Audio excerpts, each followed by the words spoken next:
ప్రభుం ప్రాణనాథం విభుం విశ్వనాథం జగన్నాథనాథం. Hello guys, welcome back to my channel cool teacher. నేను మీ అరుణ. ఎలా ఉన్నారండి?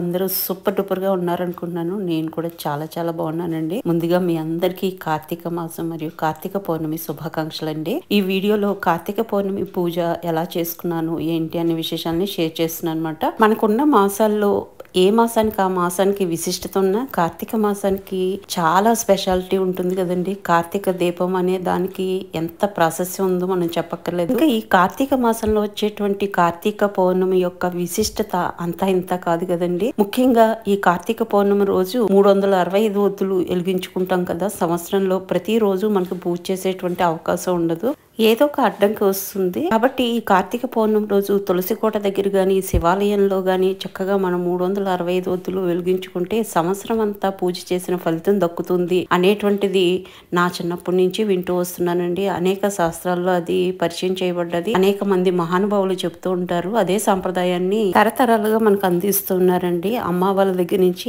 మాకు కూడా అదే సాంప్రదాయం అలవాటు అయిపోయింది. ఇంకా ఆ రోజు అలా 365 ఒత్తులు వెలిగించుకొని తులసి కోట దగ్గర తెల్లవారుజామున బ్రాహ్మీ ముహూర్తంలో అలా పూజ చేస్తూ ఉంటే ఎంత సంతోషంగా ఉంటుందో చెప్పలేను. లింగాష్టకం వింటూ శివుని యొక్క అష్టోత్తరాలు చదువుకుంటూ ఇట్లా చేస్తూ ఉంటే అసలు మనసుకి ఎంతో ప్రశాంతత లభిస్తుందండి. చాలా చాలా సంతోషంగా, ప్రశాంతంగా, సంతృప్తిగా అనిపిస్తుంది. ఇంకా ఈ విధంగా నేను మా వారు వెలిగించుకున్నాము. తర్వాత మా అమ్మాయి అల్లుడు కూడా వాళ్ళ పూజని చేసుకున్నారండి. ఇలా ఇంటిల్లిపాది చక్కగా ఈ విధంగా బ్రాహ్మీ ముహూర్తంలో తెల్లవారుజామున ఈ విధంగా తులసి కోట దగ్గర మా 365 ఒత్తులు కూడా అందరము వెలిగించుకోవడం జరిగిందండి. ఇంకా ఈ కార్తీక మాసంలో కార్తీక పురాణం కావచ్చు, శివ పురాణం కావచ్చు, ఇది చక్కగా పఠనం చేస్తే ఎంతో పుణ్యం దొరుకుతుంది అనేసి చెప్తూ ఉంటారు. పుణ్యం సంగతి అలా ఉన్నా మనకి అది చదువుతూ ఉన్నప్పుడు మానసికంగా ఎంతో సంతృప్తి దొరుకుతుందండి. ఎంతో ప్రశాంతత లభిస్తుంది. పాజిటివ్ ఆలోచనలు, పాజిటివ్ దృక్పథం అనేది మనకి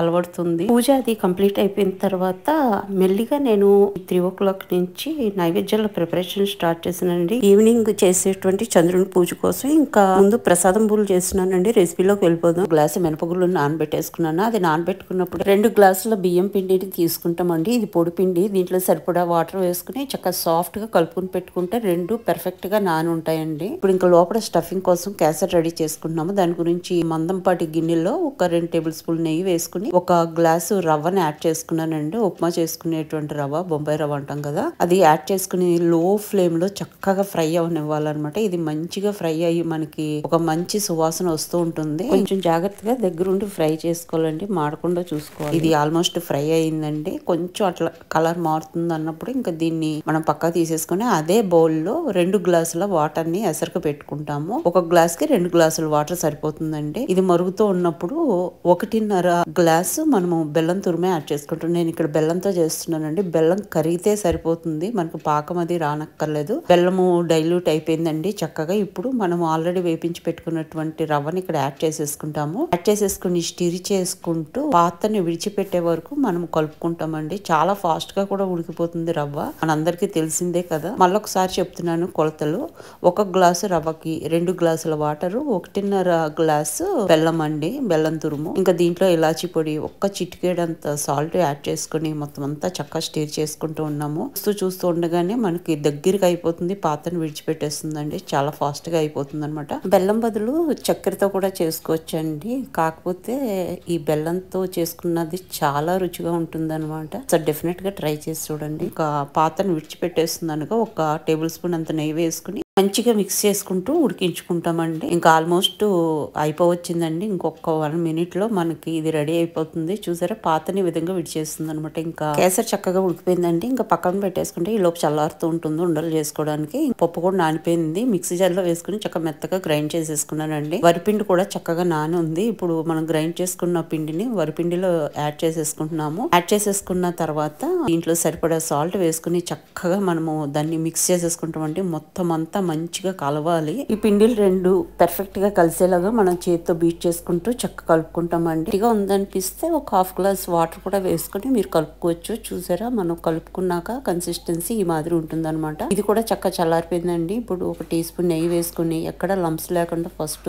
మంచిగా మనం మ్యాష్ చేసుకుంటూ ఉండలు చేసేసుకుంటామండి. ఏ సైజ్ కావాలి బూరె అనే దాన్ని బట్టి ఉండని చిన్నగాను పెద్దగాను చేసుకోవచ్చు. మీ ఇష్టం. నేను ఈ సైజ్ లో చేస్తున్నాను. కరెక్ట్ గా ఒక లెమన్ సైజ్, పెద్ద లెమన్ సైజ్ ఉంటుంది కదండి, అట్లా చేసుకుని పెట్టేసుకుంటాం. ఇంకా తర్వాత నేను ఆయిల్ కూడా కాగడానికి పెట్టేశానండి. ఇప్పుడు చేసుకున్నటువంటి ఉండల్ని ఈ పిండి మిశ్రమంలో వేసుకుని 2 ఫింగర్స్ సహాయంతో తీసుకుని ఎక్స్ట్రా పిండి కిందికి జారిపోతుంది. అలా మనం ఆయిల్ లో వేసుకునే విధంగా బోత్ సైడ్స్ రెడ్ కలర్ వచ్చేలాగా మనం ఫ్రై చేసుకుని తీసేసుకోవడమేనండి. చాలా బాగుంటుంది. బూరెని వేపించుకునేటప్పుడు లో ఫ్లేమ్ లో ఉండేలాగా చూసుకోండి. అప్పుడు లోపల వరకు చక్కగా నైవేద్యంగా పెట్టడానికి సరిపడా బూరెలు చేసుకున్నానండి. ఇంకా తర్వాత రెసిపీలోకి వెళ్ళిపోదాం. నిమ్మకాయ పులిహోర రెసిపీని షేర్ చేస్తున్నాను. దాని గురించి ప్యాన్ పెట్టేసుకున్న 2 టేబుల్ స్పూన్ ఆయిల్ వేసుకుని పల్లీలు జీడిపప్పులు వేసుకుని వేపించుకున్నాక కొన్ని పక్క తీసుకుని పెట్టుకున్నానండి. తర్వాత దాంట్లో 2 టేబుల్ స్పూన్ పచ్చిశనగపప్పు, 1 టేబుల్ స్పూన్ మినపప్పు, 1 టీ స్పూన్ ఆవాలు, 1 టీ స్పూన్ జీలకర్ర వేసుకుని దోరగా ఫ్రై అవనిస్తున్నాను. పప్పులు వేగుతున్నప్పుడు లో ఫ్లేమ్ లో పెట్టుకుని వేపుకోవాలండి.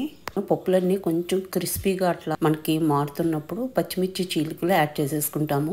ఎండుమిర్చి ముక్కలు యాడ్ చేసుకున్నాము. మీరు తినే కారానికి తగ్గట్టుగా తీసుకున్న రైస్ క్వాంటిటీకి తగ్గట్టుగా కారాన్ని అడ్జస్ట్ చేసుకోండి. ఫ్రెష్ కరివేపాకు కూడా వేసేసుకుని చక్కగా వీటన్నిటిని ఫ్రై అవనిస్తామండి. కలర్ మారి మంచిగా వేగిన తర్వాత దీంట్లో 1 టేబుల్ స్పూన్ పసుపు యాడ్ చేసుకుని జస్ట్ అట్లా ఆయిల్లో మిక్స్ చేసుకుంటాం అనమాట. ఈ లోపు నేను రైస్ కూడా బాయిల్ చేసుకుని పక్కన పెట్టేసుకున్నానండి, చల్లారబెట్టుకుని. ఇంక ఇది వేగిపోయింది. ఇంకా రైస్ లో మనం వేపించుకున్నటువంటి పోపు మిశ్రమం అంతా యాడ్ చేసేసుకుంటున్నాము. అదేవిధంగా ఈ క్వాంటిటీ ఆఫ్ రైస్ కి నేను 2 బిగ్ లెమన్స్ తీసుకున్నానండి. దానికి ఇంత క్వాంటిటీ ఆఫ్ లెమన్ జ్యూస్ వచ్చింది. దాంట్లో రుచికి సరిపడా సాల్ట్ వేసుకుని మిక్స్ చేసేసుకుంటాము. చెయ్యి అడ్డం పెట్టుకుని గింజలు అవి పడకుండా మంచిగా లెమన్ జ్యూస్ యాడ్ చేసేసుకున్న తర్వాత మొత్తం అంతా చక్కగా కలిసేలాగా మిక్స్ చేసేసుకుంటామండి. ఇంకంతే, నిమ్మకాయ పులిహోర రెడీ అయిపోతుంది. చాలా టేస్టీగా ఉంటుంది, సింపుల్ గా అయిపోతుంది.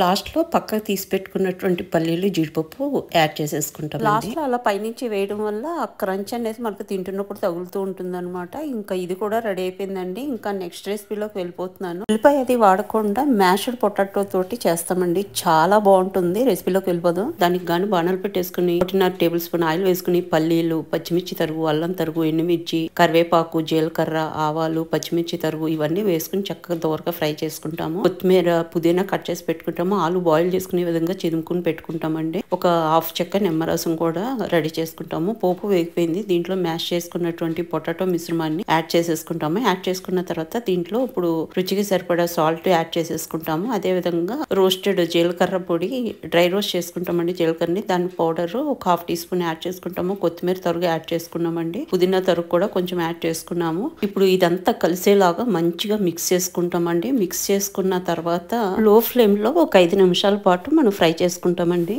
చాలా చాలా యమ్మీగా ఉంటుంది. పూరితో అయితే అదిరిపోతుందండి. ఒకసారి డెఫినెట్ గా ఈ విధంగా ట్రై చేసి చూడండి. రెగ్యులర్ గా చేసే పూరి కర్రీ కాకుండా ఈ విధంగా ఒకసారి ట్రై చేయండి. పూజలప్పుడు మనము ఆనియన్ అది లేకుండా తినాలనుకున్నప్పుడు కూడా ఇది చాలా బాగా ఉంటుంది అనమాట. ఇంకా పాత్రని ఈ విధంగా విడిచేసిందంటే ఇంకా కరెక్ట్ గా వేగిపోయిందని అర్థం అండి. కింద స్టవ్ ఆఫ్ చేసి 1/2 చెక్క నిమ్మరసం పిండేసుకుంటామండి. పిండుకొని మిక్స్ చేసుకుని సర్వింగ్ డిష్ లోకి తీసుకుని ఇంకా సర్వ్ చేయడమే. అజ్వైన్ పూరితో చాలా బాగుంటుందండి. పూరి పిండిలో రుచికి సరిపడా సాల్ట్, 1 టీ స్పూన్ వాము వేసేసి సరిపడా వాటర్ తోటి పూరి ముద్దలా చేసుకుంటామండి. ఒక 5 మినిట్స్ రెస్టింగ్ ఇచ్చేసి తర్వాత పూరిలో అద్దుకుని కాగిన నూనెలో మనం ఫ్రై చేసేసుకుంటాము. అజ్వైన్ పూరి రెడీ అయిపోతుందండి. అజ్వైన్ అంటే వామ్ అని అర్థం అనమాట. వామ్ వేసి చేసిన పూరీలు చాలా టేస్టీగా ఉంటాయండి. ముఖ్యంగా ఈ కర్రీ కాంబినేషన్ లో అయితే అదిరిపోతుంది అనమాట. ప్రసాదాలన్నీ రెడీ అయిపోయినాయండి పూజ కోసం. ఇంకా మా తోటలోంచి ఒక అరిటాకు కూడా కోసుకుని తెచ్చుకున్నాను ప్రసాదాలు పెట్టడానికి వీలుగా. ఇంకా తర్వాత ఇంట్లో మందిరంలోను, తర్వాత తులసి కోట దగ్గర పూజ చేసుకుని దీపాలు వెలిగించుకోవడం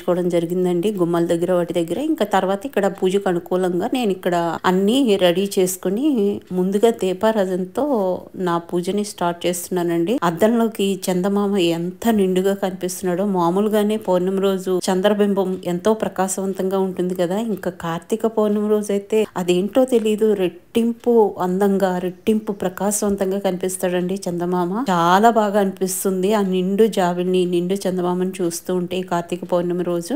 ఇంకెక్కడ చూసినా సరే జ్వాలా తోరణాలు గాని, కోటి దీపోత్సవాలు గాని విరివిగా మనకి జరుగుతూ ఉంటాయి కదండి. ఎంత బాగా అనిపిస్తుంది. ఇంకా ఈ దీపాల వెలుగులో చంద్రుడిని చూస్తూ పూజ చేసుకుంటూ ఉంటే అసలు ఆ ఆనందం గాని ఆ సంతృప్తి గాని వేరండి. ఈ అద్దంలోకి చంద్రబింబం ఎంత బాగా కనిపిస్తుంది. భక్తి శ్రద్ధలతో అష్టోత్తరాలు చదువుకుంటూ చక్కగా నా పూజని ఇక్కడ చేసుకుంటూ ఉన్నానండి.